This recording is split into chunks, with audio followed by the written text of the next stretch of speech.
ICC దెబ్బకు Pakistan దిగొచ్చింది. T20 tourney కోసం జట్టును ప్రకటించింది పీసీబీ. బాయ్కాట్ చేస్తే తీవ్ర పరిణామాలు ఉంటాయంటూ పాకిస్తాన్ క్రికెట్ బోర్డుకు వార్నింగ్ అయితే ఇచ్చింది ఐసీసీ. బంగ్లాదేశ్ కోసం టోర్నీని బాయ్కాట్ చేస్తామంటూ కూడా పీసీబీ ప్రగల్భాలు పలికింది.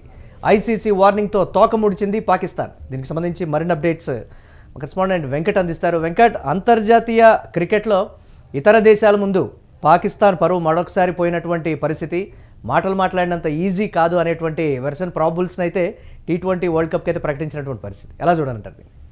ఎస్ మురళి, అంటే భారత్ మీద అలిగితే ఖచ్చితంగా సముద్రం మీద అలిగినట్టు అనే విషయం నేను గతంలో కూడా మన ఇద్దరు మాట్లాడుకున్న సందర్భాలు కూడా నేను చెప్పడం జరిగింది.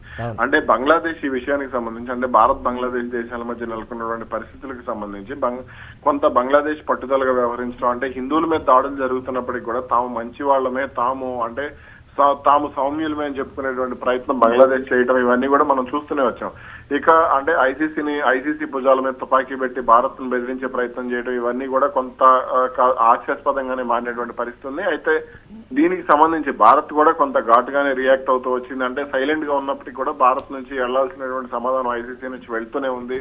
ఇక ఇప్పుడు ప్రస్తుతం నెలకొన్నటువంటి పరిస్థితులకు సంబంధించి, అంటే టీ20 వరల్డ్ కప్ ను బహిష్కరించాలని బంగ్లాదేశ్ ఎప్పుడైతే నిర్ణయం తీసుకుందో దానికి సంబంధించి ఆ తర్వాత ఐసీసీ కూడా, అంటే మీరు ఆడకపోయిన వాడిని మాకు పర్వాలేదు, మేము దీని అంటే తర్వాత స్కాట్లాండ్ కానీ లేదంటే ఆ తర్వాత ర్యాంకింగ్స్ పరంగా ఏ జట్టు అయితే ఉందో వాళ్ళని తీసుకోవడానికి మేము సిద్ధంగానే ఉన్నామని ఐసీసీ ఎప్పుడైతే సంకేతాలు ఇస్తూ వచ్చిందో దానికి సంబంధించి అయితే కొంత అంటే బంగ్లాదేశ్ జట్టు ఆత్మరక్షణలో పడింది అనే విషయం అయితే మనం స్పష్టంగా చెప్పొచ్చు. ఇక ఇప్పుడు అంటే బంగ్లాదేశ్ తీసుకున్నటువంటి నిర్ణయంతో, అంటే ఐసీసీ ఎప్పుడైతే స్కాట్లాండ్ తో జట్టును రీప్లేస్ చేసిందో ఆ తర్వాత పాకిస్తాన్ కూడా కొంత బంగ్లాదేశ్ కు వంతపాడే ప్రయత్నం చేస్తూ వచ్చింది. ఆ తర్వాత అంటే కొంత